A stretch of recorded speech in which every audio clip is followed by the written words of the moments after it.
네, 여러분들 안녕하십니까. 오늘은 검찰 알아야 바꾼다.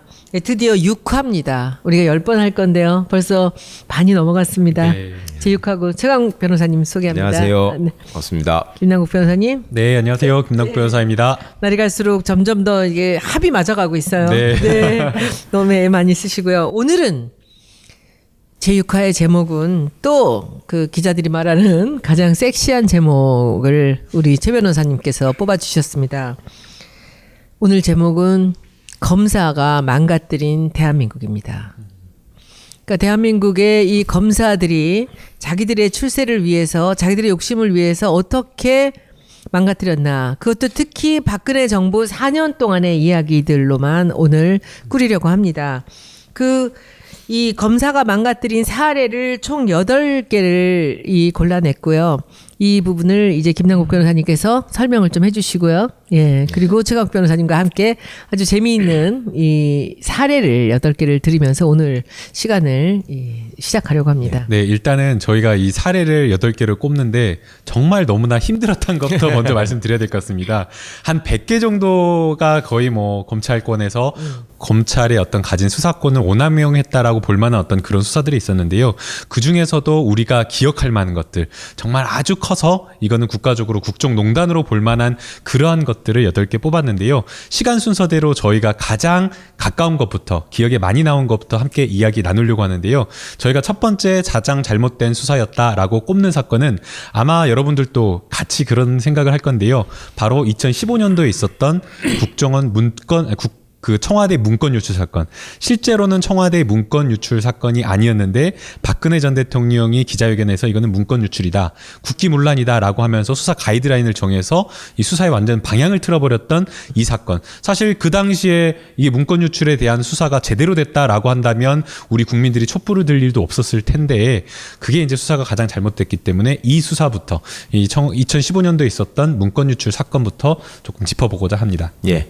김 변호사님 그 사건 골라내시느라고 정말 애써주셨는데 그 전에 하나 말씀드리고 싶은 게 이명박 정부 때 검찰도 정말 어이없는 사건들 많이 했잖아요. 많았죠. 네. 대표적으로 미네르바 사건, PD 수첩 사건, 정현주 사장 배임 사건 뭐 이런 것들을 예로 들고 있는데요. 그거는 사실은 그 전에 또 언론에 많이 회자되고 해서 조금 찾아보시면 좋겠고, 박근혜 정부에서 있었던 사건들이 그 최순실 박근혜 게이트, 소위 국정농단 사건 때문에 묻혀가지고 조금 잊어버리시는 게 있는 것 같아서 이걸 이제 다시 한번 말씀드리고 싶었고, 또 하나는 이 사건에 등장하는 검사들의 면면을 보시면 이번에 왜 검찰 인사가, 그러니까 법무부 장관이 없는 상태에서 일부 검사들에 대한 인사가 왜 있었는지를 아실 수 있을 것 같아서, 그러니까 지금 이제 말씀해 주신 그 국정 개입 의혹 문건, 이것 때문에 국정농단 사태가 예방되지 못했다라고 말씀하셨는데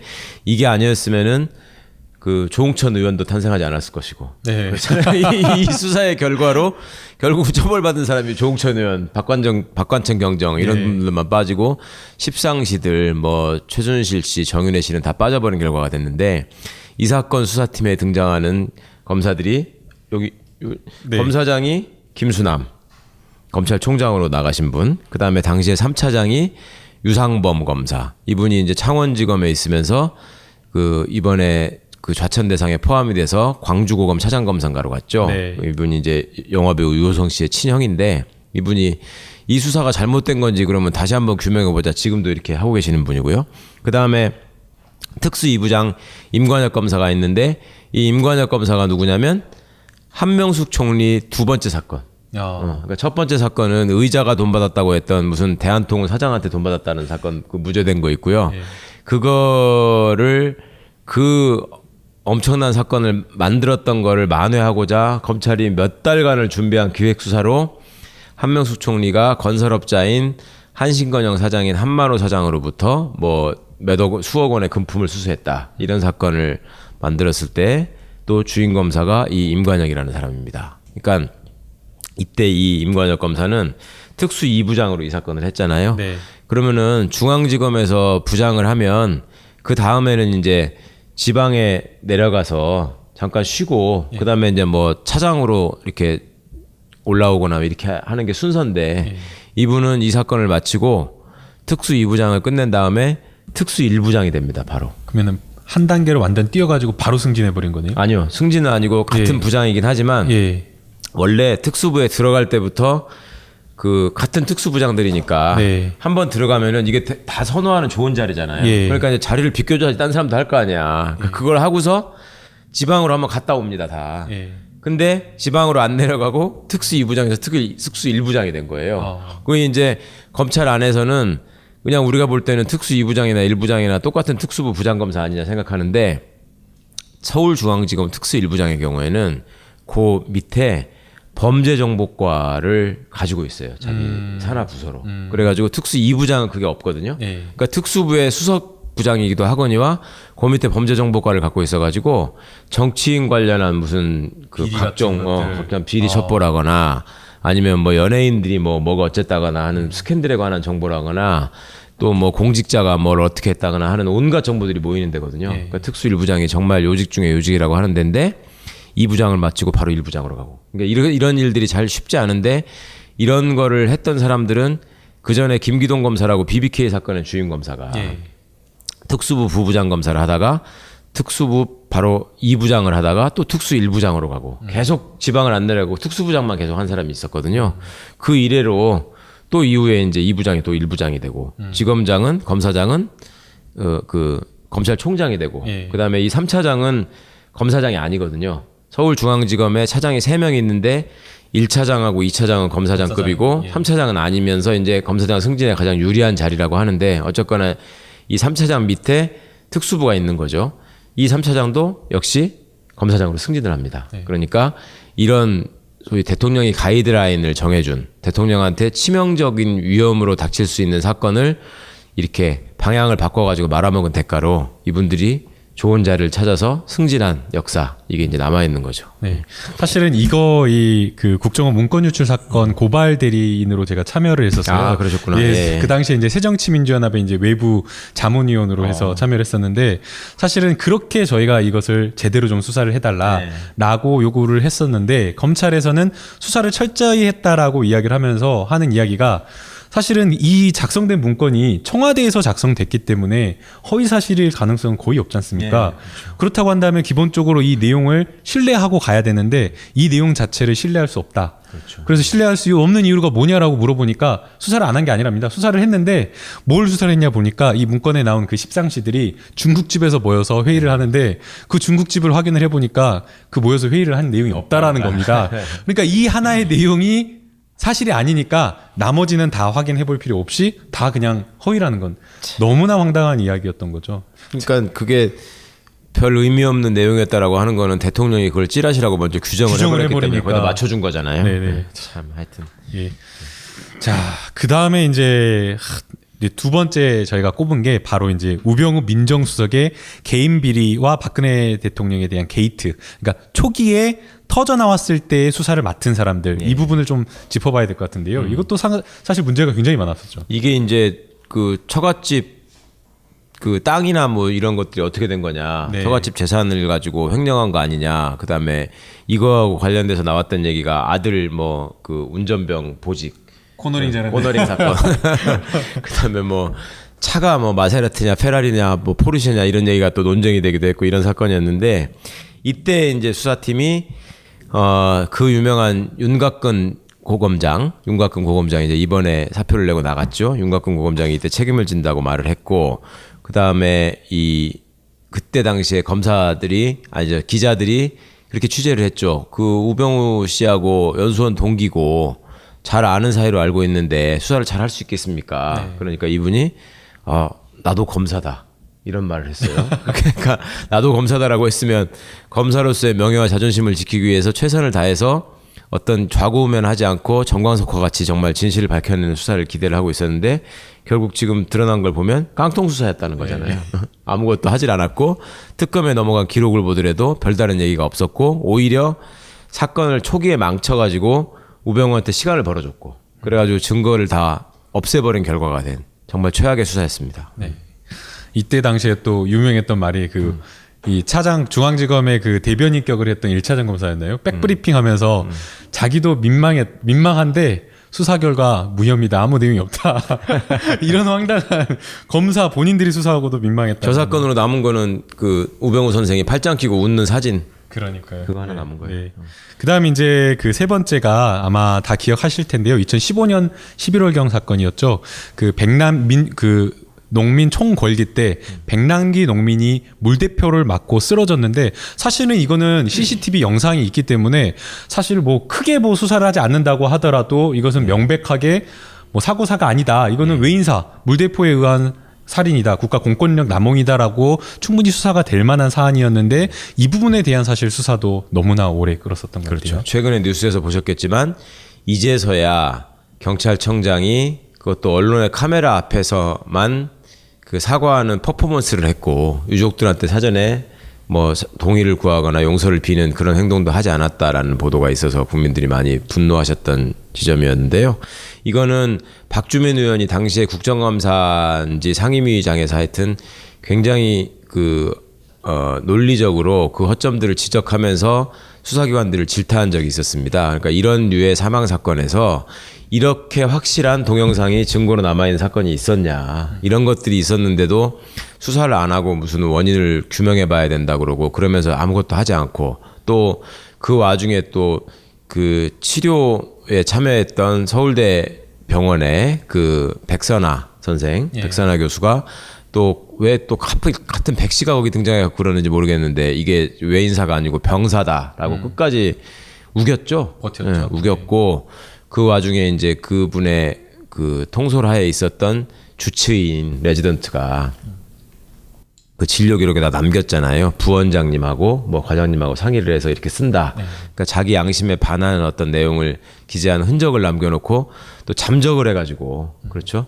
그리고 이제 최근에 이 친구가 다시 돌아왔고 자기가 진단서를 수정했고 그리고 서울대병원이 공식적으로 사과하고 아마 한국 의료 역사상 아마 계속 그 수치로 남을 사건인데 여전히 지금 백선아 선생은 나는 지금도 여전히 병사라고 주장한다 이렇게 얘기를 했고 그때 백선아 선생을 학교 다닐 때 가르쳤던 법의학 교수인 이윤선 교수는 그 국회에서 의원들의 질의에 답하는 과정에서 사제지간 아니냐 어떻게 생각하냐 이렇게 물어보니까 제가 잘못 가르친 것 같습니다. 이게까지 얘기를 하셨는데 참 지금은 웃지만 너무너무 가슴 아픈 사건이고 아직도 사실은 이 사건은 진행되지 않고 있습니다. 네. 그렇죠? 결론이 안 나왔고 이때 이제 수사 라인을 보면은 또 유명한 사람들이 나옵니다. 이 서울중앙지검장 박성재 이분은 이제 TK 출신의 그 이제 중앙지검 지금은 서울고검장으로 가 있고요. 그다음에 1차장 전현준 검사장 이번에 이제 사표를 낸 검사 중에 한 사람입니다. 네. 그다음에 이어받은 사람들이 이제 서울중앙지검장 이영렬 돈봉투 만찬 사건 파동 때문에 좌천되고 지금 형사 입건됐죠. 네. 그다음에 1차장이 노승권 현재도 중앙지검 1차장으로 있습니다. 그러면서 1차장으로 있다가 이번 이제 그 좌천 인사하고 사표 내는 과정에서 이분은 대구 지검장으로 갔죠. 오히려 이제 영전한 셈이 됐는데 하여튼 이 사건은 앞으로도 그 계속 주목해서 지켜보셔야 되고 어떤 결론을 검찰이 내는지 그리고 정치 상황의 변화에 따라서 검찰이 얼마나 표변하는지 경찰은 또 어떤 태도를 보여주는지 그리고 한 분의 그 존엄한 죽음 앞에서 국가가 얼마나 뻔뻔하게 거짓말과 나쁜 짓을 반복하는지 이런 것들을 정말 유감없이 보여준 사건이었다고 할 수 있습니다. 사실은 이 부분과 관련해서는 경찰의 국민에 대한 어떤 인권 문제를 지적하지 않을 수가 없는데 경찰에서 책임을 진 사람들, 그러니까 수사받아서 처벌받은 사람들 보니까 실제 그 살수차를 탔던 그래서 조종관을 잡았던 그 두 사람, 그러니까 아주 하급 공무원 두 사람만 업무상 과실치사로 책임을 받고 나머지 그 지휘란에 있었던 사람들에 대해서는 뭐 수사라든가 징계라든가 이런 것이 없었다고 그러더라고요. 하급 경찰들이 지금 처벌 받았나요? 네, 지금 재판 중에 있다라고 지금 그러더라고요. 기소가 돼서. 저는 거기도 안 하는 줄 알았어요. 예, 사실은 이것도 기소를 하지 않고 묵혀두고 검찰이 있었다라고 그렇죠. 해요. 네. 그러다가 이번에 그 대통령 그 선거가 있고 나서 이제 사실은 이거 했다라고 지금 기소를 했다라고 하는데요. 이것도 정말 웃긴 게 그 공무원들을 이제 경찰 공제회에서 돈을 대가지고 이렇게 뭔가 그 변론을 이렇게 좀 맡았나 보더라고요. 근데 대형 법무법인에서 이 사건을 처음에 선임을 했다가 선임을 했다가 문재인 대통령이 당선이 되고 나자 갑자기 사임계를 제출하면서 이 사건을 더 이상 할 수 없다라고 지금 이렇게 해가지고 전혀 몰랐던 사실을 예, 알려주셔서 그래서, 고맙습니다. 자, 그래서 참 검찰도 기소를 하지 않고 비켜뒀다가 갑자기 기소를 한 이유는 뭔지 또 왜 대형 법인에서는 선임했다가 또 이거를 거부한 것인지 참 이상한데요. 당시에 이게 이제 서울경찰청장이 당시에 무전기로 뭐 지시하는 그런 얘기도 있었고 네. 그다음에 지금은 이것도 깜빡 잊어버리셨겠지만 그때 당시에 백남기 농민의 그 시신이 안치돼 있던 영안실을 경찰이 강제로 뚫고 들어와가지고 부검을 할지 모른다는 것 때문에 계속 우리 정청래 의원을 포함해서 그 날을 세워가면서 아주 거기서 다들 농성하면서 지켰던 게 있고요. 그다음에 경찰서장이 여러 번 찾아왔잖아요. 그 명분을 만들기 위해서 와가지고 계속 마침 무슨 대화를 시도하고 뭐 영장을 집행하려고 했지만 뭐 이게 유족들이 응하지 않아서 이제 할 수 없이 강제력을 동원할 수밖에 없다라는 명분 쌓기를 해가는 과정 같은 것 때문에 굉장히 사람들이 많이 긴장하고 걱정을 했었고 또 그 와중에 법원도 이상한 플레이를 했죠.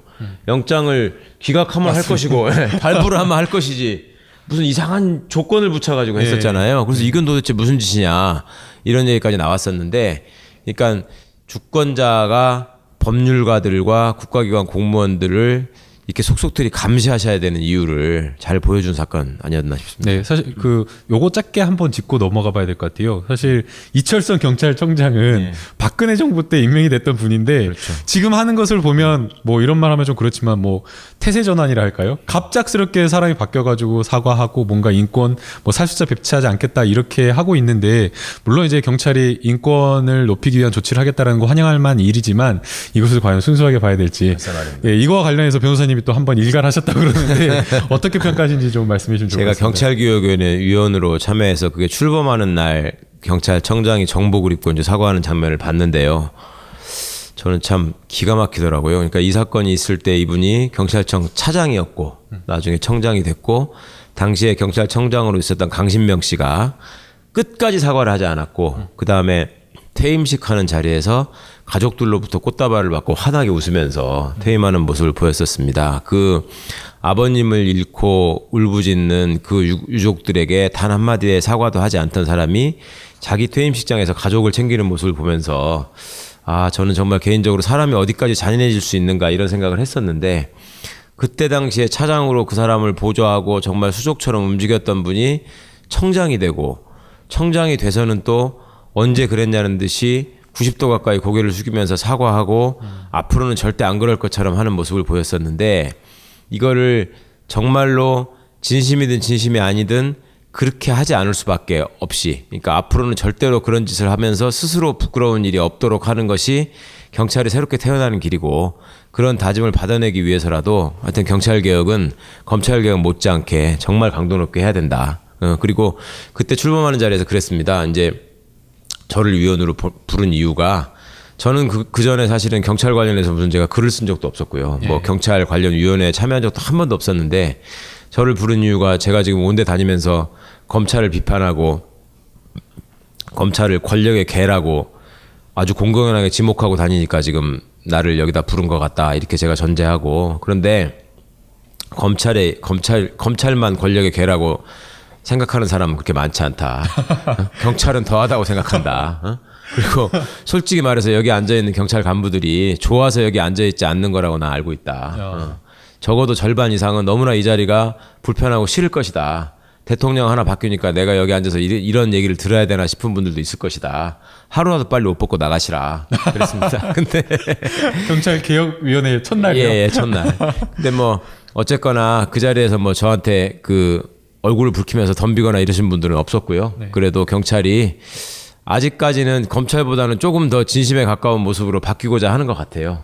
그러니까 그거 한번 지켜봐야 될 것 같고 그리고 또 하도 표변을 잘하니까 언제 또 반대로 바뀔지 모르잖아요.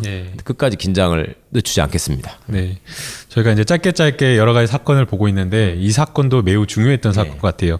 사실은 정권 초기에 박근혜 정부 관련해서 뭔가 이제 정권의 정당성과 관련된 문제였기 때문에 아마 민감하게 받아들였던 문제였고 그래서 더욱 검찰이 정치적인 어떤 코드에 맞춰서 수사를 했다는 비판을 되게 많이 받았었는데 바로 이제 그 남북 정상회담 회의록 사건입니다. 그렇죠. 이거 같은 경우에는 뭐 김무성 의원이나 뭐 여러 의원들이 당시에 이제 한나라당의 의원들이 선거 유세를 하면서 남북 정상회담의 회의록을 정말 토시 하나 틀리지 않고 똑같이 말했는데 본인은 이거 시중에 떠돌아다니는 찌라시 가지고 읽었다라고 하면서 말도 안 되는 그런 말을 검찰이 그걸 받아주면서 엉터리 수사를 했던 사건인데 이 부분에 대해서도 저희가 좀 이야기를 해봐야 될 것 그렇죠. 같습니다. 이 사건은 여러 가지 장면이 이렇게 떠오르는데 맨 처음이 이제 김무성 씨가 유세 현장에서 뭔가를 줄줄 읽어내려가면서 네. 그 노무현 대통령을 아주 그 대통령이라고 표현하지도 않으면서 나라를 팔아먹으려고 했다. 뭐 이런 식의 얘기를 했고 그다음에 이명박 정부에서 통일비서관을 했던 정문원 의원이라는 분이 정치 생명을 걸고 자기가 뭐 증언하는 것이다. 뭐 이렇게 얘기를 하면서 얘기를 했고 서상기 정보위원장이라는 분이 또 등장을 했었고 그래가지고 이걸 가지고 뭐 확실한 진실인 것처럼 소위 NLL 공방이라는 걸 일으켰고 그 과정에서 세계 역사상 처음으로 정상 간의 대화록이 유출되는 일이 벌어졌고요. 네. 그 대화록을 유출시킨 장본인이 또 국정원장이었고 남재준 씨.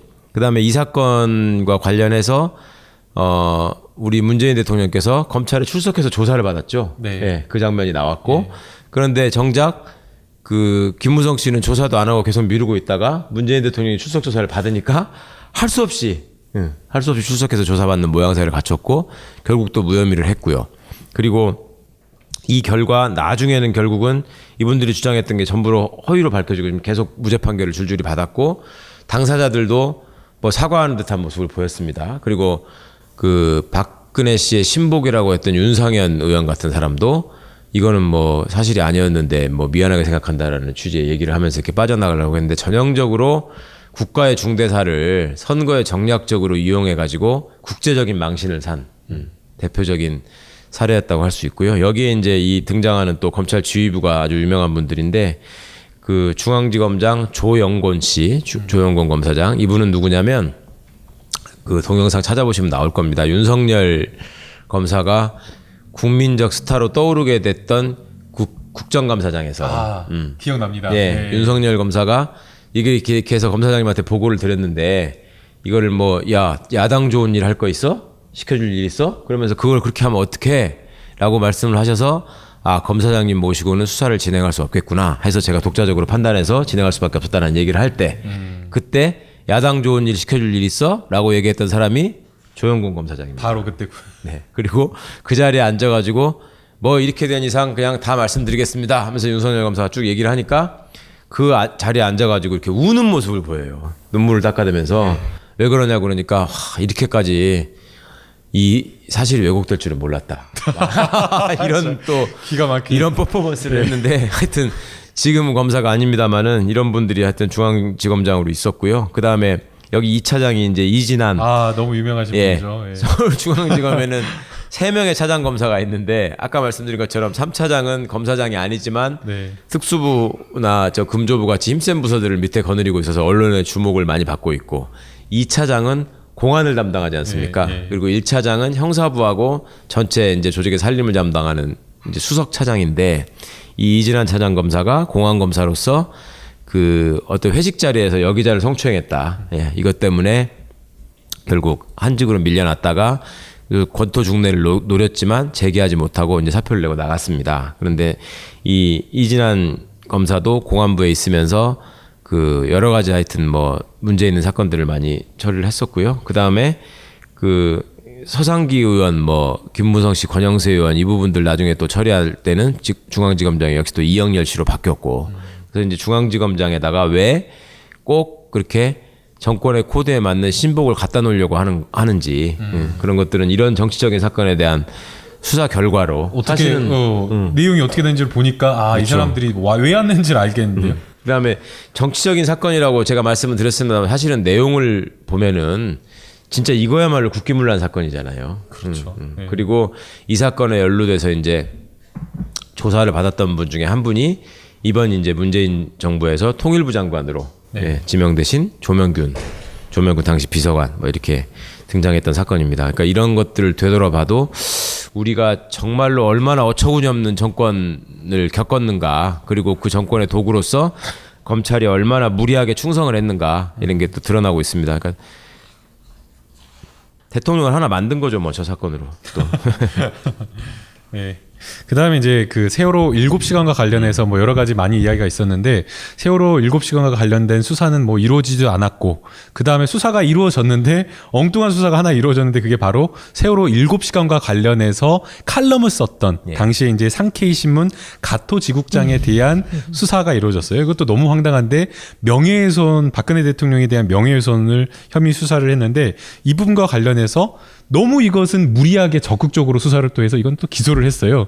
그런데 이제 기소를 했는데 결과가 결국에는 국가적인 망신이었죠. 그러니까 뭐 일본 정부가 공식적으로 항의를 했죠. 그러니까 이제 외교적으로도 굉장히 창피한 사건이었거니와 상대가 일본이기 때문에 더 부끄러웠고 이 산케이 신문이라는 신분이 그렇게 신문의 품질이나 기사의 이 순도가 그렇게 그 높은 평가를 받는 신분은 아니라고 알고 있습니다. 그러니까 일본의 보수 우익을 대변하는 신문이라고 알고 있고 그다음에 이 가토지국장이라는 사람이 무작정 어떤 얘기를 날조해가지고 쓴 것이 아니라 당시 시중에 엄청나게 많은 소문들이 돌고 있었고 그 소문의 하나를 조선일보 최보식 기자라는 사람이 정리를 해가지고 무슨 그때 당시에 이제 정윤의 미래설 이런 것들이 이제 주요 그 타겟이 된 이유가 된 건데 그걸 이제 인용해가지고 기사를 쓰고 조선일보는 멀쩡하게 넘어가고 일본 산케이 신문을 데려다가 계속 조사를 해서 기소한 뭐 이런 사건인데 조선일보는 놔두고요. 예, 조선일보는 아무 일 없었죠. 그러니까 코미디야. 사건에서 변론을 하는 요지도 가토 지국장도 그 나는 이거 저기 조선일보 보고 생각난 걸 정리한 건데 어떻게 이럴 수가 있냐. 한국의 언론 자유의 현실이 이렇다는 걸 정말 뼈저리게 느끼고 있다. 이런 얘기를 했고 결국 또 무죄가 되지 않았습니까? 예, 참 이것도 그 사실이 뭘까요? 글쎄 말입니다. 그때도 그 떠돌고 있던 그런 얘기 중에 하나를 또 기사를 만든 건 또 뭐고? 그러니까요. 그죠? 그러니까 저희가 이제 사실은 세월호 7시간 관련해서 박근혜 전 대통령이 도대체 뭘 했던 거냐라고 계속 뭐 찾는데 제가 생각했을 때는 박근혜 대통령이 아무것도 안 했던 게 진실이 아닐까 그런 생각이 들어요. 그러니까 보고를 받고 뭔가 판단을 하고 그렇게 했어야 됐는데 그야말로 그 순간에는 그냥 뭐 자고 있었던지 뭘 했던지는 모르겠지만 그냥 그 안에서 놀고 있었던 것이 진실이 아닐까 그런 생각이 듭니다. 최 변호사님 어떻게 생각하세요? 그 중요한 순간에 그 분명히 그 중요한 순간에 벌어지고 있는 참상에 대해서는 관심이 없었던 게 맞는 것 같고요.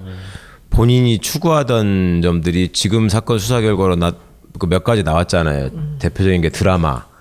그다음에 두 번째가 이제 그 최태민 씨와 관련된 일종의 그 종교적인 무슨 그런 행사. 생각. 그다음에 세 번째가 이제 미용 시술 내지는 건강에 관한 처치 뭐 이런 것들이 있었는데 결국 특검에서도 명확하게 규명이 되지 않았고 이 부분의 진실을 알 수 있을 것 같은 사람들 뭐 이영선 행정관이나 윤전추 행정관이나 또 안봉근 비서관 이런 조여옥. 사람들이 조여옥 대위 다들 무슨 모르쇠로 일관하는 상황이 돼서 진실은 아직도 뭐 갇혀 있긴 합니다만은 지금 뭐 그 김경준 씨가 트위터에다가 계속 진실을 알려가지고 뭐 유영하 변호사가 예전에 와가지고 돈 같은 거 주겠다라고 제안하면서 나를 회유했던 기획입국설의 당사자였다라고 얘기하니까 이해운 의원이 그 김어준 뉴스공장인가 출연해가지고 그 얘기를 했다 그러죠. 어머 진짜 진실이 밝혀지는 날이 오는군요. 이렇게 얘기를 했다고 그래요. 그래서 이제 왜 그랬나 봤더니 그때 당시에 당내에서 이해운 의원이 그 기획입국 을 위해서 김경준을 접촉한 당사자로 지목이 되고 있었대요. 이해운 의원은 너무 이게 억울했다는 거예요. 자기가 그게 아닌데. 그래가지고 김어준 씨가 물어봤더라고. 왜 이해운 의원을 지목했다고 생각합니까? 그랬더니 당시에 친박 핵심에서 나를 공천을 안 주고 밀어내려는 움직임이 진행되고 있었고 그 일이 나오기 전에 그 친박 핵심인 사람이 대표가 전화를 해가지고 아마 뭐 서청원 씨랑 홍사덕 씨나 이런 분 아닐까 싶은데 검찰에서 뭔가 발표를 할 텐데 그거에 대해서 일체 그 반론을 제기하지 마라 이런 부탁을 받았다는 거예요. 이해운 의원이 당시에. 그러니까 이 건도 비슷하잖아요. 지금 뭔가 숨기고 싶은 얘기들이 있고 그 관련해서 얘기하지 말라고 그러고 엉뚱한 사람을 지목해가지고 지금 이렇게 그 다른 사건으로 바꿔버리려고 하는 시도가 있었고요. 사실은 그 이 BBK 수사와 관련해서 김경준 씨가 당시에 수사를 받으면서 처음에는 그 기획 입국을 했던 사람과 공모해서 뭔가 덮으려고 했다고 그러더라고요. 왜 그러냐면 당시 이제 11월 달 들어올 때만 해도 뭐 진짜 뭐 폭격이 일어나지 않는 이상 이명박 전 대통령이 당선이 될 가능성이 너무 높으니까 본인이 불리했다라고 생각했는지 아마 검찰 수사 방향도 그쪽으로 하려고 했는데 나중에 이게 수사 방향이 그렇게 가지 않으니까 불리한 거 유리한 거 전부 다 그냥 솔직하게 다 털어놨는데 당시에 수사를 했던 김기동 검사는 그 필요 없다. 여당 야당 한나라당 이야기 말고 여당 이야기를 해라. 그러니까 한나라당 책임은 필요 없으니까 그쪽은 내가 듣고 싶지도 않으니까 이쪽에 여당이 당시에 민주당이 했었던 일만 이야기를 하라라고 그렇게 했다라고 하는 거예요. 그게 바로 김기동 검사고요. 근데 그 당시에 김기동이라는 사람 어떤 사람이에요? 서울대 법대 83학번, 그러니까 우병우 씨보다는 1년 선배고 조국 수석보다는 1년 후배인데요. 학교 다닐 때 나름 운동권이었고 또 조국 민정수석의 고등학교 후배입니다. 또 그래가지고 검찰에서 이번에 좌천되거나 사표를 내거나 했던 사람들이 그 내부적으로 왜 김기동은 가만두느냐. 그러니까 뭐 조국 후배라서 봐주는 거 아니냐. 이런 얘기들을 흘린 것 같아요. 그래가지고 기사에서 무슨 우병우 라인을 조국 라인으로 대체하는 것이냐 이런 제목의 기사가 나오는 걸 보고 제가 기가 막히게 생각을 했는데 본래는 나름의 정의감도 있고 꽤 능력도 있는 검사라고 평가를 받았던 분인데 BBK 사건의 주인 검사를 하면서 정말 어떻게 보면 그 정치적인 사건을 정치권의 입맛에 맞게 처리한 대표적인 검사로 지금 내외적으로 알려져 있고요. 앞으로 하여튼 뭐 어떤 길을 가는지 잘 봐야 될 것 같습니다. 근데 이 사건 세월호 7시간 사건 같은 경우는 또 특징적인 게 진실이나 국격이나 이런 거는 외면하고 오로지 권력자인 대통령 한 사람의 입맛에 맞는 수사를 한 거잖아요, 결과적으로. 그렇죠. 그러니까 이것이 그때도 당시에도 마찬가지로 BBK 사건이라는 게 갖고 있는 여러 가지 함의가 있었잖아요. 그것 때문에 사실은 가장 큰 피해를 본 사람들은 그 회사에 투자한 개미 투자자들이거든요. 소액주주들. 예. 근데 그분들의 아픔은 완전히 외면하고 한 사람이 대통령이 되는데 진실을 가리는 결정적인 역할을 한 사건이 돼버렸고 그리고 그런 사건 수사를 한 사람이 그 뒤로 파격적인 좋은 자리들을 계속 부여받으면서 승승장구해서 이제 그 검사장의 위치까지 오르고 그다음에 이 사건에 그 가토지국장 그 사건에서 부장검사로 정수봉이라는 분이 등장을 하는데 이 정수봉 검사도 나중에 범죄정보 기획관이 되고 이래가지고 이번에 이제 그 좌천된 인사 명단에 검사장급이 아닌데도 포함되어 있는 사람입니다. 그러니까 이게 이제 얼마나 그 뿌리가 깊은가. 그러니까 이명박 정권 이래로 검찰이 본격적으로 망가지면서 그 어떤 사건을 정치적으로 처리하고 좋은 자리를 찾아서 나가는 검사들의 모습들이 자꾸 이렇게 속출하는데 그래서 여기서 이제 등장하는 검사들을 보면 그리고 이분들이 현재 가지고 있던 자리 그다음에 새 정부가 출범하면서 보여주고 있는 모습 이런 것들을 보면 우리가 검찰 개혁을 어떤 방향을 주목하면서 어떻게 바꿔가야 할지를 상당히 보여주고 있죠. 이때도 역시 서울중앙지검장은 김수남 나중에 검찰총장이 됩니다. 여러 가지 공을 근데 그 세웠습니다. 김기동이라는 분이 저는 이번에 재천될 줄 알았거든요. 예. 근데 뭐 저기 혹시 변호사님하고도 가까우세요? 아니요. 저는 전혀 뭐 말을 섞어본 적도 없는데 사실은 이번에 이제 좌천된 검사들은 박근혜 정부에서 이렇게 대표적으로 드러나고 있는 잘못된 사건들을 처리한 주역들이고요. 김기동 검사는 이번 정권에서는 그런 사건들을 맡을 자리에 있지 않았었어요.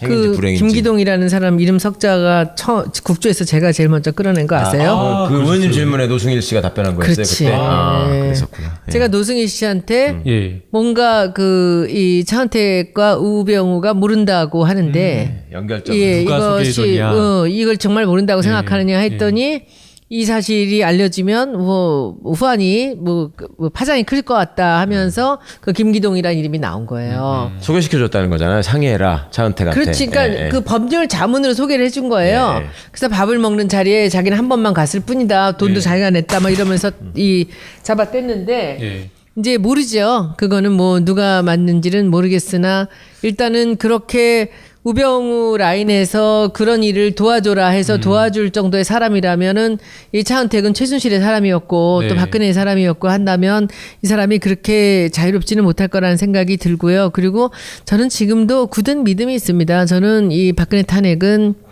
세월호 희생자들이 저는 이뤄냈다고 생각합니다. 예.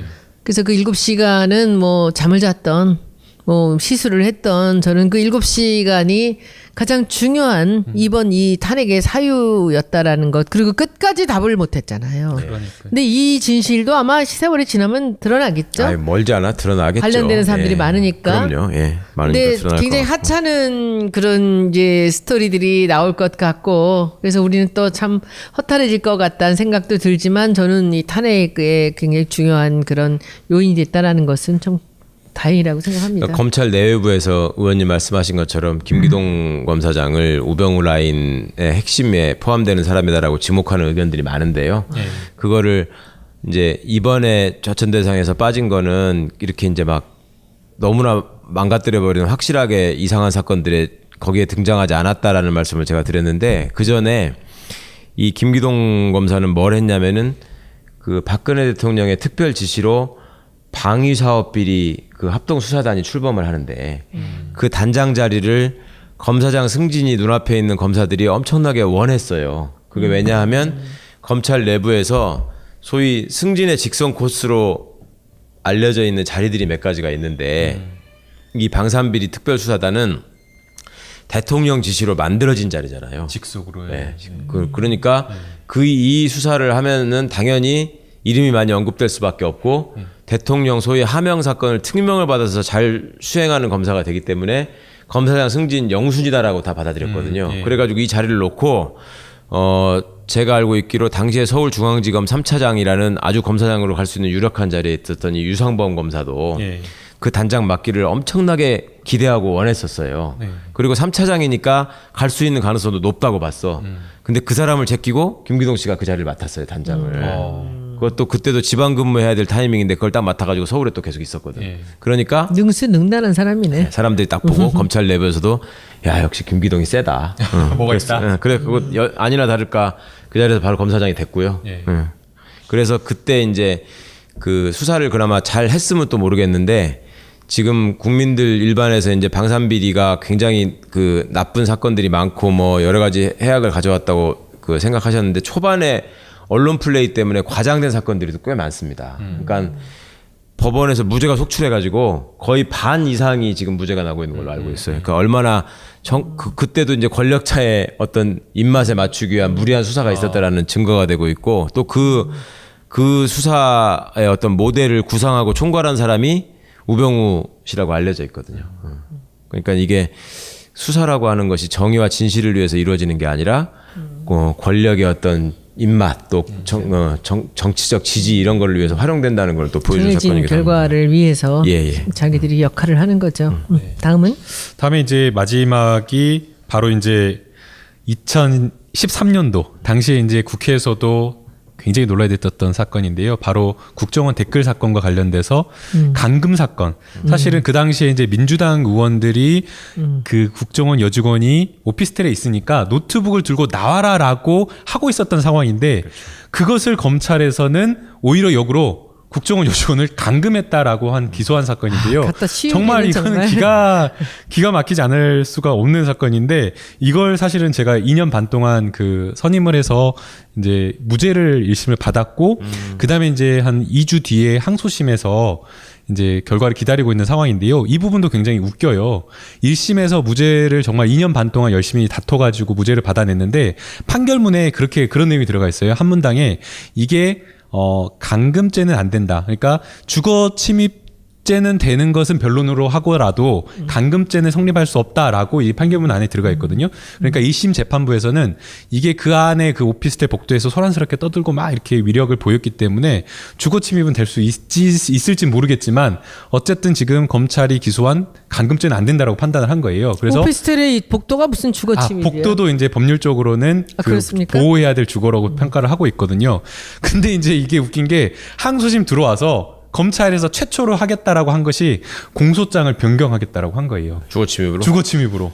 그러니까 또 그 말 듣고 저는 너무나 황당한 거잖아요. 이거는 민주당 의원들이 민주주의를 지키기 위해서 당시에 국정원 댓글 뭐 선거 개입이지 않습니까? 신고를 받고 간 거였잖아요. 신고를 받고 가서 나와라라고 하고 있었던 상황이고 정의를 지키기 위해서 이렇게 한 건데 김하영은 기소 유예가 됐어요. 김하영 아무 처벌도 받지도 않고 그랬던 사건인데 기소가 돼가지고 2년 반 동안 고통을 받았는데 의원들은 근데 지금 이것을 다시 공소장을 변경하겠다라고 하니까 기가 막힐 노릇이죠. 그래가지고 공소장 변경을 하겠다라고 해가지고 시간을 달라고 했는데 선거 결과가 이렇게 나오니까 아이러니하게도 공소장을 변경을 하겠다라고 하는 검찰에서 갑작스럽게 또 공소장을 변경을 안 하겠다라고 지금 하고 있어요. 신청을 취한 거예요. 그러니까 아예 변경 신청 안 하는 거죠. 아예 안 하는 예, 걸로. 한다고 처음에는 검토하겠다고 할 것을 검토하겠다 하겠다고 재판부한테 시간을 달라고 재판부가 그랬거든요. 아니 공소장 변경하려고 했으면 한참 그 첫 길 잡히기 전에 한 몇 달을 썼으면 그때 했으면 되는데 이제 와서 또 한다고 했으니까 안 된다고 했는데도 또 하겠다고 시간을 달라고 했는데 그랬던 거거든요. 진짜로 이거는 꼴값을 떤다고 볼 수밖에 없네요. 그러니까요. 정말 이게 네네. 무슨 짓입니까? 애초에 그 국정원 여직원이라는 사람이 안에 있으면서 또 무슨 그때 그 뭐 당시 그 여당의 표현이 또 뭐였어요? 연약한 미혼 여성을 국회의원들이 뭐 지지자를 데리고 몰려가가지고 감금해가지고 이때 또 잊을 수 없는 장면이 그 경찰관이 출동해가지고 문을 두드리면서 문 좀 열어보라고 이렇게 안에다가 대고 얘기했던 사람이 권은희 당시 수사경찰서 수사과장이잖아요. 그러네요. 예. 그리고 나중에 이제 국회의원이 됐지만은 하여튼 정말 이것도 정말 어이없는 기가 막힌 상황이었고 이거를 가지고 저는 사실은 이렇게 해서 사건의 본질을 좀 흐리고 야당의 기세를 좀 꺾는 정도로만 수사를 활용을 한 다음에 그러고서 그냥 그 무혐의를 하고 말 줄 알았거든. 예. 야, 근데 이걸 기소를 하더라고. 난 정말 이걸 보면서 이것들이 정말 갈 때까지 갔구나. 이런 생각을 했고요. 그때 이 수사 라인도 또 여전히 화려합니다. 김수남 중앙지검장, 윤웅걸 2차장, 그다음에 이정회 수사팀장인데 이정회 수사팀장이 지금 서울중앙지검 2차장으로 또 와 있고요. 그러니까 이제 공안 라인이죠, 완전히. 윤웅걸, 이정회 이렇게 해가지고 이 사건을 정말로 선거와 관련해서 이때도 결정적인 국면이었잖아요. 이게 이제 국정원 직원이 소위 여론 조작을 시도하다가 현장에서 적발된 일인데 이거를 또 덮어주고 감춰주고 또 물타기를 해가지고 아예 방향을 흐려버리기 위해서 그 정치권의 주문대로 입맛에 맞게 검찰이 움직였고 지금 김 변호사님 말씀을 들어보니까 공판 과정에서도 여전히 지금 말도 안 되는 우스운 짓을 하고 있는. 그러니까 정권 교체가 되지 않았으면 또 주거침입죄로 박근혜 만에 또 바꿔가지고 해서 또 이상한 주장하면서 예. 얼마나 또 피고인들을 괴롭혔겠습니까? 그러니까요. 아이고 정말. 벌써 끝이에요? 오늘 준비한 거는? 네, 저희가 오늘 다뤄야 될 사건은 다 이제 끝났습니다. 네. 뭐 시간은 거의 됐나요? 시간은 지금 저희가 한 45분 정도 저희가 네. 됐고요. 네. 저는 질문이 있어요. 네. 오늘 이 사건들 좀 여러분들 말씀하시는 거 좀 들어보면서 그 제가 의문이 가는 거 하나가 네. 지금 그 초원 복집 사건 그것도 그 도청이라는 쪽으로 몰아가지고 엎어 씌워가지고서는 예. 이제 본질을 흐렸던 것이고 그 다음에 문건 유출 사건도 그랬잖아요. 그 다음에 지금 댓글 사건도 그렇잖아요. 여기 이제 제일 처음 했던 김기춘이 그 다음에 우병우입니다. 그렇죠. 이 셀프 감금 사건도 마찬가지예요. 이 검사들은 도대체가 예. 이 법의 어떤 근거를 해서 그런지 아닌지 모르겠지만 그 말을 바꾸고 그 상황을 전환시키고 그 프레임을 조작하는 이런데 무슨 뭐 우리 수업을 받나요? 뭐 이런 스킬이 왜 이렇게 이 사람들이 이렇게 능수능란한 건지 맞아요. 계속이에요. 이게 검사들이 이 정치 검사들이 나서서 이게 뭐 우리 그랬잖아요. 그 댓글 사건 때문에 우병우가 살아났다며 아니야 문건 유출 때문에 예, 예. 그 우병우가 인정받고 그 친구가 정무수석이 됐다는 거 아닙니까? 민정수석이 민정수석이 네, 네. 그렇다면은 그 기술은 도대체 뭐예요? 그러니까 의원님이 말씀하시는 그 부분이 정말 전국을 찌르셨다고 생각하는데요.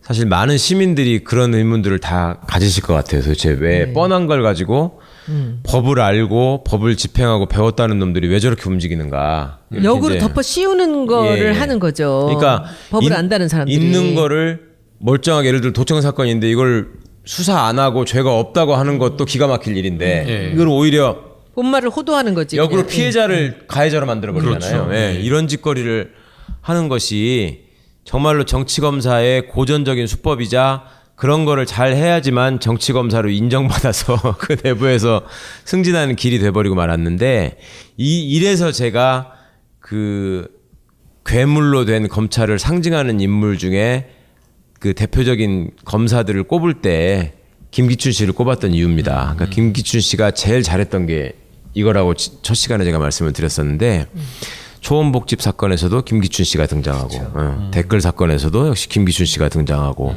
그러니까 이런 것들이 검찰이 수사를 하는 데 있어서 의원님 말씀하신 것처럼 가장 중요한 가치를 국민들에게 진실을 알려가지고 정의를 세우는 일에다가 중점을 두고 있는 게 아니라 권력자가 보시기에 좋은 쪽이 무엇인가 이거를 생각하고요. 그다음에 정권이 흔들리지 않게 하려면 어떻게 해야 하는가 이런 생각만 하면서 그렇게 해야지만 정권의 눈에 들고 정권하고 거래가 되고 내 출세와 승진을 보장받는 방법이라고 생각을 해왔어요. 그리고 그 의원님께서 말씀 안 하셨지만 또 하나 그 빼놓을 수 없는 중요한 사건이 그 선고문 사건 부천서. 예. 그 경찰이 여대생을 선고문 해놓고 나서 나중에 뭐라고 그랬냐면 이거는 뻔히 날조된 거짓말이고 자기의 그 운동권이 어떤 그 혁명의 목표를 달성하기 위해서 경찰관을 이렇게 파렴치한 사람으로 매도하는 성을 혁명에 도구화하는 사건이다 하고서 그 피해자인 권인숙 지금 교수가 됐지만 그분을 무슨 저 주민등록증을 위조해가지고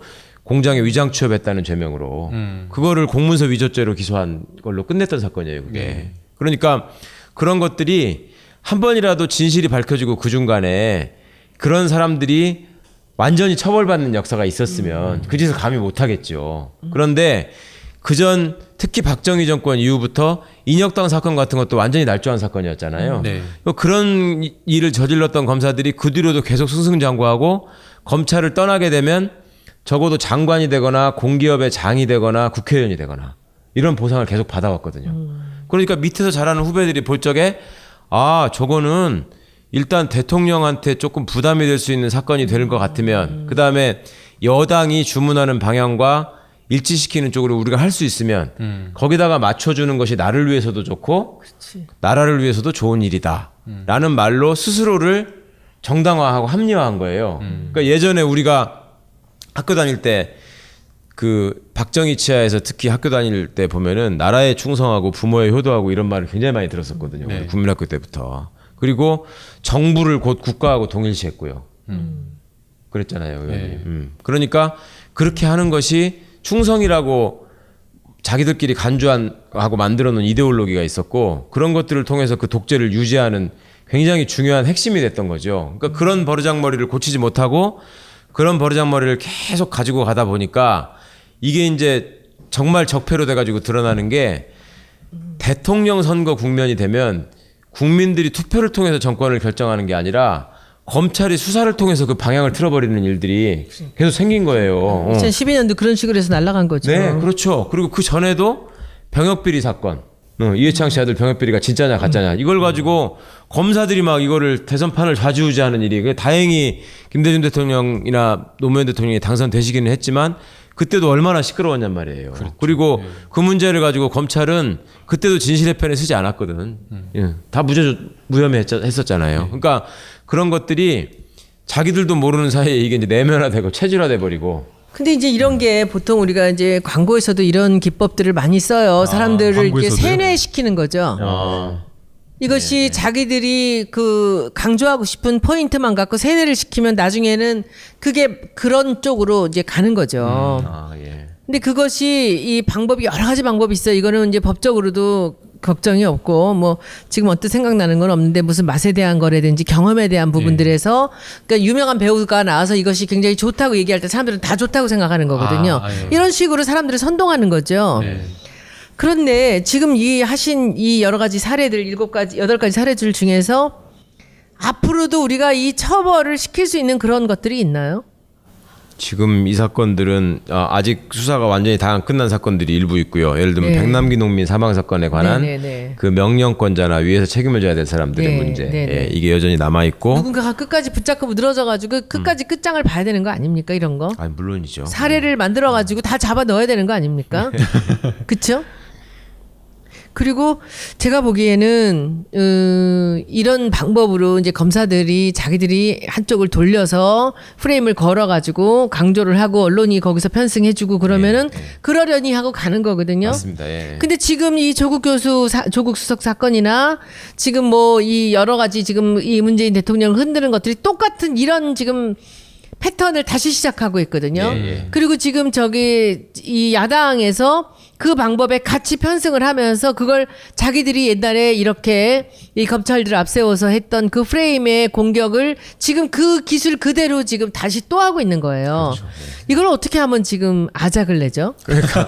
의원님 말씀처럼 그 기술이 들어가는 왜 그 방식이 검찰에서 나오는 얘기인 것처럼 일단 검찰발 기사를 언론이 쓰잖아요. 그러면 그걸 받아가지고 지금 자유한국당 같은 이런 정치 집단에서 이걸 증폭을 시키잖아요. 네. 이런 의혹이 네. 제기되었다. 네. 네. 그러면서 네. 이걸 수사해라. 네. 그러면 검찰에서 또 정치권에서 이런 문제 제기가 있었으므로 수사에 착수한다. 이렇게 발표하고. 네. 종편들은 하루 종일 그거 방송하고. 네. 계속 언론에서 그거 또 때리고. 띄우고. 그래서 이제 의원님이 말씀하신 것처럼 보는 사람들로 하여금 세뇌. 저게 예. 저런 예. 거였구나 하고 세뇌되게 만들어 버리는 예. 이 짓거리를 계속 하니까 그래서 이제 검찰 개혁, 언론 개혁 얘기들을 국민들이 촛불 시위 과정에서 딱 지목을 해내신 거고 근데 그거를 그게 이제 아무 소용이 없는 게 네. 그 지목을 해봤자 또 다음번에 또 또 다른 사례에서 그런 일이 벌어질 때 또 모르고 또 당한다는 거죠. 그런데 제가 보기에는 지금 청와대도 그렇고 정치권들이요. 특히 우리 지금 여당이 그 용감하게 나서서 이 프레임을 제거하면서 역으로 치는 이런 일을 제대로 할 수 있는 사람들이 없어요. 전략가가 필요한데. 네. 그런 전략가. 그러니까 저는 몇 번을 저에 관련되는 것들은 이 프레임이 이게 몰려오는구나라고 느끼면은 제가 그냥 제 일에 관련되는 거는 그냥 끊으면서 들어가면서 저는 싸워서 제가 다시는 제 옆에 못 오게 근처에 못 오게 할 수는 있어요. 네. 그런데 이게 제 일이 아니라 당 일이거나 청와대 일이거나 국가에 관련된 일인 경우에는 제가 혼자 나설 수가 없거든요. 그런데 특히나 지금 조국 수석 같은 경우한테 지금 무슨 공격이 또 들어갈 거라고 저는 보거든요. 그렇죠. 예. 아주 야비하고 더티한 공격이 나올 겁니다. 이런 것이 나올 때 제가 보기에는 그 최영학 변호사 같은 분이 주변에서 이것을 멍하니 우리가 이렇게 당할 게 아니고요. 저는 이 허위사실 유포 같은 것들 있잖아요. 예. 이것을 뭐 국회의원이라고 언론이라고 마구 할 게 아니라 무조건 다 저는 제소를 해야 될 것 같아요. 지금 어떻게 되고 있어요? 이 허위사실 유포 이렇게 가다가 나중에 가서는 그냥 흐리멍텅하게 가는 거 아니에요? 그러니까 이거 싸워야 되지 않아요? 다시는 제가- 그런 말 못하게? 제가 이제 그 당에서 한 4년간 그 당직을 맡진 않았지만 그 당의 이제 고소고발 사건을 이제 처리를 했었는데요. 사실 이제 그 명예훼손이라든가 뭐 이런 어떤 고소고발 건에서 정치적인 어떤 문제로 비화할 것을 고려해서 아까 의원님 말씀하신 대로 고소하는 것을 굉장히 꺼려해요. 그리고 이제 그 다음에 이제 굉장히 어렵게 정치적인 어떤 그런 불이익이나 이런 것을 감수하고 고소를 해요. 그러면 한다고 하면 이 고소 결과나 이런 것에 대해서 주목을 하고 굉장히 관심을 가져야 되는데 본인 사건과 관련돼서 고소를 했는데도 불구하고 다 그냥 잊으세요. 의원님들이나 정당 관계자들이 그냥 다 잊어버리고 그냥 또 다른 이슈로 넘어가 버려요. 또 정치인들이. 이게 정치인들이 그래요. 그러니까 문제더라고요. 그래서 사실은 그 이렇게 했다라고 결과 처리를 보고하면 이 부분이 정말 당에 정말 실제 고소를 했던 사람 의원님들한테까지 보고가 되는지도 의문이었고 그다음에 이것을 저는 처리할 때 이렇게 처리했다라고 보고 처리 결과로 보고를 하면 전혀 관심을 갖지 않는다라는 느낌을 굉장히 많이 받았어요. 근데 의원님 어떻게 보셨어요? 정치권에 들어가고 보시니까 저는 그 전에 지금도 듣고 있지만 시민의 한 사람으로서 참 궁금했던 얘기 중에 그 정치인은 자기 부고만 아니면 무조건 뉴스에 나오는 걸 좋아한다. 그러면서 지난번에 왜 김무성 씨가 그 트렁크 확 이렇게 노루패스 그걸 가지고 검색어 1위에 된 거를 되게 좋아했었다. 이런 얘기도 나오고 그랬잖아요. 그러니까 이런 것들을 단순히 그냥 이렇게 가십 정도로 회자되는 거라고 받아들이고 정치적인 타격이나 이런 걸로 받아들이는 게 아니라 내가 잊혀지지 않아서 좋다라고 받아들이는 사람이 진짜로 있을까요? 노룩패스야 나쁠 게 없는 거죠. 그거는 뭐 새로운 용어까지 만들어내고 그거 뭐 수백 번씩 그 방송이 되니까 그리고 그게 뭐 무슨 죄를 진 게 아니고 욕을 먹을 일도 아니고 뭐 흥미롭게 재밌게 넘어갔기 때문에 그건 나쁘지 않다고 생각하는데 제가 보기에는 사람들이 언론에 타기 위해서 어떤 행동을 했을 때 나에게 도움이 되는 네. 그 이제 기사가 나느냐라는 부분들에 대해서 이 국회의원들이 제가 보기엔 잘 알지 못하는 것 같아요. 그러니까 저 같은 경우는 이제 뭐 이 대선을 앞두고는 일체 종편에 나가지 않았고요. 인터뷰조차도 거의 안 했거든요. 그리고는 그냥 저 같은 사람이 자꾸 앞에 나서는 게 좀 뭐 대통령한테 도움이 안 될 것 같아서 제가 일부러 이제 좀 그렇게 있었는데 제가 하고 싶은 얘기가 있으면 페이스북에 글을 써요. 네. 근데 글을 쓰는데 저는 100% 제가 글을 쓰는 것이 뉴스가 된다 안 된다를 알아요. 그러니까 우리 김성애 보좌관은 저보고 꽃그림이나 올리라고. 그러니까는 이게 얘기거리가 되는 게 자기들은 피곤하잖아요. 네. 꽃그림 저도 꽃그림이나 올리고 제 지금 페이스북 꽃이에요. 예, 메인 화면이. 예, 꽃그림인데 꽃그림을 올리고 그렇게 그냥 순한 얘기로 대답이나 댓글이나 가끔 살면 너무 편하겠죠. 그럼 나라를 누가 지킵니까? 이 당은 누가 지켜요? 그래서는 제가 할 얘기가 있으면 그 제가 할 얘기란 뭐냐면은 제가 얘기를 했을 때 1시간 안으로 뉴스가 되는 얘기예요. 이렇게 근데 이제 그건 보좌관들은 굉장히 싫어해요. 거기 이게 항상 얘기거리가 되거든요. 종편에서 계속 네. 잘하실 거예요. 제가 페이스북 써놓은 글 갖고선 캡처해가지고 계속 CG로, 나오는 예. 거. 근데 저는 어쩌보면 이제 국회의원 그만두고는 이 국회의원들하고 그런 그 강의를 한번 해주고 싶어요. 어떻게 나를 알리는가? 나를 기사가 되게 만드는 방법. 이거는 정말 수만 가지를 만들 수가 있습니다. 아주 하찮은 걸로도 가능해요. 지난번에 우리가 더불어민주당 그 이름을 만들었을 때 당에서 광고를 하자고 그러더라고요. 저는 너무 어이가 없었어요. 그래서 제가 물어봤어요. 저 이제 그 국회의원 안 할 때죠. 그래서 우리 지금 우리 당에 오는 그 기자들의 숫자가 몇 명이 됩니까? 등록된 사람이 200명 정도가 된대요. 그리고는 실제로 이제 늘 와서 하는 사람이 한 50명 정도가 항상 여기에 이제 이렇게 있고 보통 50에서 100명 정도가 네. 있는 거예요. 여기저기 퍼져 있지만 이 중요한 이슈가 있을 때는 이제 완전히 와서 또 다 붙잖아요. 네.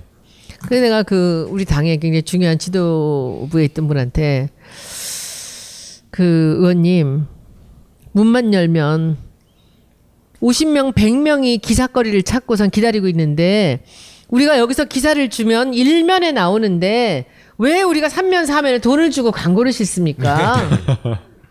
이게 답이에요. 이 기자들하고 제가 이제 같이 많이 밥도 먹고 잘 지내죠. 근데 기자들한테 제가 물어봐요. 그 얘기를 해요. 이 기사가 좋은 얘기 그들이 찾아서 뭔가 이게 까십거리가 되고 정말 섹시한 기사들을 뽑아가지고 자기들이 이것을 특종을 하고 단독을 하는 것들도 물론 그들의 목표지만 그들은 거리가 없다는 거예요. 근데 그 거리를 얼마든지 만들 수 있거든요. 네. 얼마든지 만들 수 있어. 진짜 그건 너무 쉬워요. 그리고 그것이 무슨 뭐 꼭 어디 무슨 뭐 좋은 데를 찾아가서 선행을 메고 미담이 나오고 이게 아니어도 거리는 얼마든지 있어요. 그래서 그때 제가 그 새누리당이 뭐 15억 들여가지고 그 새누리당 이름을 바꾸고 그때 돈이 들었다라고 하는데 우리는 단돈 1,500만 원에 이름부터 디자인까지를 다 끝냈어요. 그리고 실제로 더불어민주당이란 이름이 바뀌었다라는 거를 이제 아주 쉬운 예를 들어보면 제가 공모를 한다라는 걸로 엄청나게 그 뉴스거리를 만들었고 네, 그렇죠. 그리고 공모에 몇 가지가 나왔다는 걸로 또 뉴스였고 그렇죠. 일주일 네. 단위로 그 다음에 어떤 이것을 걸로, 네. 이것을 어떤 거 이렇게 내 마음에 드는 게 고민하고 있다, 있다. 이런 네. 것들도 네. 그 다음에 마지막에 로고가 글씨 이름이 완성됐을 때 네. 그다음에 로고가 완성될 때까지 한 달 딱 걸렸는데 한 달 동안 4번 5번을 엄청난 큰 이슈로 이 사람들한테 거리를 줬어요. 그게 내가 의원님한테 낚인 거예요. 낚인 거지. 계속 그 로고 같은 것도 왜 그렇지, 보여주시고 그렇지. 이런 안이 있다 막 계속 하셨잖아요. 저도 제- 페이스북에 댓글 달고 의견 막 낚였어, 남기고 막 그랬거든요. 그리고 보세요. 제가 이름이 이 5개 중에 어느 게 좋으세요라고 쫙 맞아요. 거기서 네. 그냥 라이브 폴로 올리는 거야. 네, 그럼 막 난리 올리면 났죠, 거기서. 사람들이 난리 1,000개, 났어요, 되게. 2,000개가 달리는 거예요. 네. 제 페북이 11만 명이 넘게 온 거는 딱 그 이유입니다. 그리고 제 페북 같이 관심 있게 이렇게 자주 사람들이 들어오는 데가 없을 거예요. 왜냐하면 제가 새로운 뉴스들을 여기서 만들어내니까. 네, 그래서 지금 우리 이 페북 라이브 주진영 선생하고 한 것도 마찬가지입니다. 여기서 이 거리를 내니까 지금 우리가 페북에서는 뭐 몇만이 가지만 이것을 팟캐스트로 딱 가져가서 정치 알바 올리면 바로 100만이 올라가는 거예요. 지금 우리 검찰 알바 지난주 170만. 네. 이번 주도 이 검찰 알바 때문에 이 레벨이 얼마나 높아졌는지 실제 정치 알바보다 지금 검찰 알바가 인기가 더 좋습니다. 그리고 김성희 보좌관이 설명해야 되는데 인기가 나이대가 예. 정치 알바랑 달라요. 예. 경제 알바랑도 달라. 남자가 많아요. 3, 40대가 많았다. 4, 50대. 4, 50대. 네.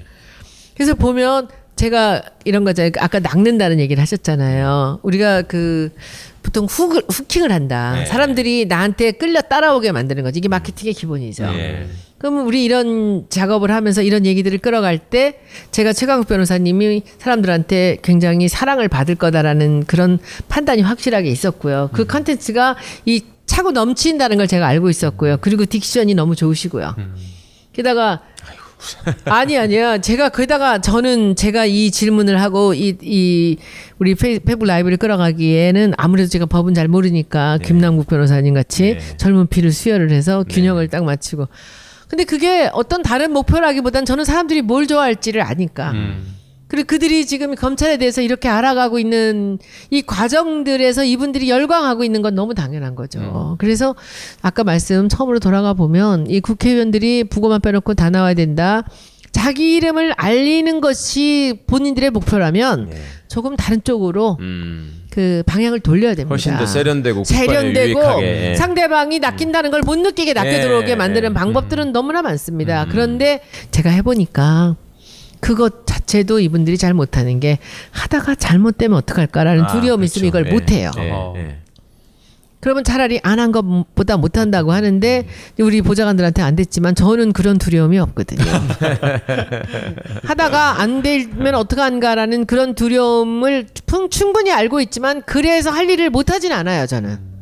그래서 그냥 그런 하는 얘기들을 거죠. 해요. 사람들이 의원님을 보면서 너무나 통쾌하고 즐겁고 행복하다라고 말씀하시는 분들이 많고 한편에서는 불안하다라고 얘기하시는 분들도 있다고. 그게 말하자면 의원님 말씀하시는 감히 못하는 그 이유 중에 하나가 되잖아요. 정치인들도.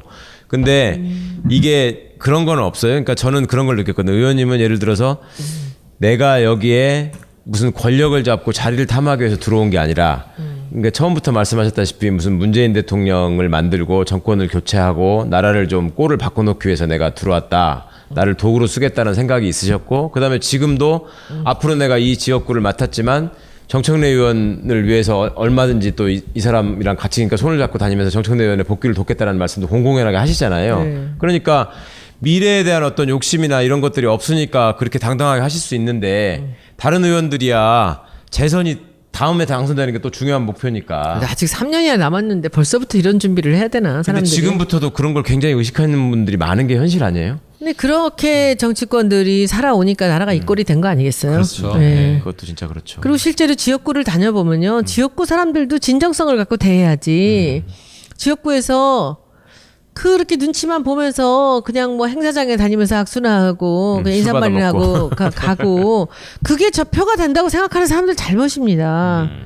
제가 우리 지역구에서 물론 뭐 국조도 나오고 사람들을 좀 속 시원하게 해줬다는 것 때문에 인기도 좀 생기고 그래서 그런 도움도 되겠지만 우리는 진짜 대선 때 정말 열심히 했거든요. 우리 시의원, 구의원들까지 다 같이.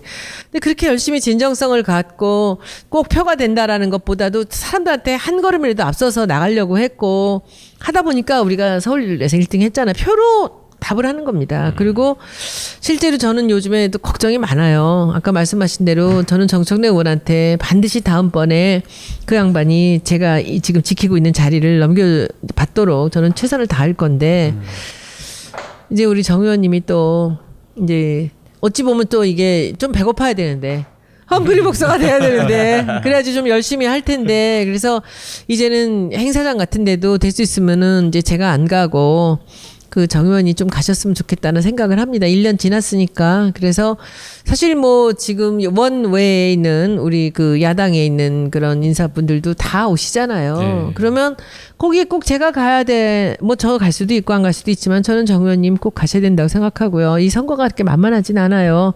그러니까 보통 그 정치가들이 하는 것 같이 선거 때 그냥 바짝 달겨들어서 또 그냥 가만히설로 사람들을 현혹해 해서 또 의원이 되고 그럴 수도 있지만 조금 더 멋진 그런 오래 갈 수 있는 정치인이 되려면 평상시에도 항상 진정성을 갖고 이 국민들을 대해야 된다는 생각을 합니다. 저는 페북 활동이나 지금 우리 알바 시리즈 활동 이 모든 것이 다 저는 그런 생각 갖고 합니다. 국민들이 저와 함께 우리가 새로운 것들 모르는 것들을 깨쳐서 국가가 그리고 국회가 정치가들이 혹시나 그 국민들의 눈을 속이거나 옆에서 딴전을 피우고 있는 건 아닌가를 우리가 지켜보자는 그런 의미에서 알아야지 우리가 지킬 수 있다라고 해서 그래서 가는 것입니다. 박주민 의원을 그렇게 높이 평가하시는군요. 그 박주민은 진정성 때문에. 훌륭합니다. 네. 박주민은 때문에. 훌륭합니다. 저는 박주민 같은 친구가 그 이렇게 우리 당에 이 국회의원 된 것에 대해서는 얼마나 다행스러운지 모릅니다. 박주민은 정말 훌륭하고 제가 표창원 의원 훌륭하다고 하는 게 전 지난번에 그 표창원 의원 그 그림 사건 때 그분이 군말 하나 안 하고 제가 잘못했습니다. 제가 이 그 징계를 무조건 그냥 감사하겠습니다라고 네. 했을 때 저는 정말 깜짝 놀랐어요. 저 같으면 싸웠을 것 같아요. 네. 창소를 빌려준 죄밖에 아무것도 없는 사람을 마치 그 그림을 그린 사람 같이 몰아갔잖아요. 네. 이 언론이 네. 야당이 네. 그때 제가 앞에 가서 그 사람들 얼굴을 찍지 못한 한 때문에 이번에 찍은 거예요. 그래서 김성애 보좌가 나 다음에 또 누가 조국 물러나라. 이 문재인은 사과하라. 이 사람들 서 있으면 나 가서 찍어야 돼요. 말아야 돼요. 나는 찍고 싶은데 찍으셔야죠. 그 저기 뭐야 정청래 의원은 찍으라 그러고 이동영 작가도 찍으라 그러는데 손수호 변호사 나중에 끝까지 따라 나오면서 찍지 말라고. 왜? 찍지 말라는 게 뭐냐면 종편에 사람들이 하도 난리치는 거 보기 싫다고. 제가 종편에서 방어하겠습니다. 찍으십시오님. 김남구. 근데 그 저 찍을 때 저기 우리 인턴 학선 씨 양복 까만 양복으로 쫙 빼 입고 그리고 저기 누구야 우리 지금 인턴 우리 입법 보조원 우리 모든 남자들 여자 필요 없어요. 쫙 양복으로 빼 입고 김성애 보좌가 내 뒤에서 딱 가드 서줘요. 찍는 건 내가 찍을 테니까 누가 날 때릴지도 몰라. 그리고 누가 나를 옆에서 뭘 칠지도 모르고 할지도 몰라. 그래서 다 같이 나를 옆에 뒤에서 해줘야 돼요. 할 거 안 할 거야. 네, 하겠습니다. 그래. 그러면 내가 그냥 찍을게요. 손수호 변호사한테는 그 뜻은 제가 충분히 이해해요. 지금 갈 겁니다. 그래서 네. 찍는 이유는 딱 그거예요. 그분들이 언론에 나자고 하는 거 아니에요? 예, 사람들이 그럼요. 보라고 예. 더 많은 사람이 보게 해드리겠습니다라고 제가 할 겁니다. 네. 프로파간다인데. 그리고 유권자들도 눈이 밝아져가지고 저는 지난번에 그 조국 수석 무슨 사립학교 문제 뭐 체납했네 어쩌고 얘기를 나올 때 바로 네티즌들이 그러면 나경원 의원의 사학은 어떻게 됐는지 한번 살펴보자. 이걸 해가지고 나는 그 오히려 프레임을 더- 시민들이 더 잘하는 것 같아요. 그러니까요. 네. 네, 네. 그래서 그거 앞으로 최강욱 변호사님 제가 이 정치권에서 사람들을 본 사람들 중에서 그 프레임을 깨면서 앞으로 나갈 유일한 제 파트너가 저는 최강욱 변호사님밖에 아니 없어요. 저는 저한테. 정치인이 아니지. 아닌데요. 정치인 아니고 그리고 또 한 사람이 있어. 주진영이에요. 아하. 그냥 확 그냥 프레임을 깨면서 그대로 그냥 유리병을 날리는 이런 사람이거든. 흔들림 없이. 예, 당당하게. 근데 그게 이 두 분은 내공이 있기 때문에 네. 그게 가능해요. 그래서 이 검사의 스킬이 필요해요. 그리고 저 낭떠러지를 그 밧줄도 없이 뛰어내리는 저런 사람들의 저런 용기가 필요해요. 그래서 우리가 하자고요. 이건 정치인이고 아니고가 아니라 프레임 회의를 우리가 무슨 문제가 생기면 합시다. 예. 그래서 프레임은 제가 깨겠습니다. 아, 여러분들 프레임 용기가 깨기를 있습니다. 약속드리며 오늘 이 8건의 그 검찰의 무슨 뭐 사건? 네. 잘못된 사건? 잘못된 다시 검찰. 들여다봐야 될 네. 사건. 그죠? 네, 맞습니다. 검찰이 말아먹은 망쳐놓은 나라를 대한민국. 망가뜨린 망쳐놓은 8가지 사건. 네. 오늘 벌써 이렇게 1시간이 다 지나가 버렸는데요. 사실 이게 8건 말고도 거의 뭐 꼽아보면은 한 80건에서 100건 될 정도로 검찰이 무리한 수사다. 이거는 정권의 코드에 맞춘 수사다라는 그런 사건들이 굉장히 많았어요. 그것을 다 다루지는 못했지만 정말 국민들한테 국가에 굉장히 큰 해를 끼쳤다고 한 사건들 8가지를 저희가 꼽아봤는데 이것을 정말 저희가 보면서 정말 국민들이 앞으로 검찰이 수사권을 어떻게 쓰는지 정말 제대로 앞으로도 지켜봐야 될 것 같습니다. 내 촉이 지금 움직이고 있어. 김남국 변호사님 네. 용기 있으시다면 네네. 이걸로 책 하나 쓰세요. 이건 대박이다. 네. 네. 이 사건을 검찰의 중심으로. 사건들을 네. 아. 한 30건을 갖고 책 하나를 쓰세요. 이게 미제 사건이지, 그치?